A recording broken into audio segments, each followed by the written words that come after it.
আপনি যদি কাউকে জিজ্ঞাসা করেন যে বাক স্বাধীনতার সংজ্ঞাটা আসলে কী, তো অনেকে তার নিজের মতো করে মতামত দিবে এবং তার নিজের পয়েন্ট অফ ভিউ থেকে সে এই উত্তরটা দেবে যে তার কাছে বাক স্বাধীনতার সংজ্ঞাটা কী।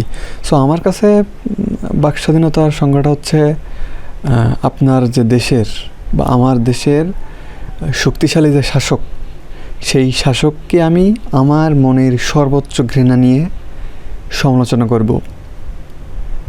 তো এই সমালোচনা করার পরে যদি আমার উপর কোনো ধরনের আঘাত না আসে অথবা আমার উপর বড় কোনো আক্রমণ না হয়, তাহলে বুঝতে পারবেন যে আমার দেশে বা আমি যে দেশের কথা বলছি সেই দেশে পরিপূর্ণভাবে বাক স্বাধীনতা আছে।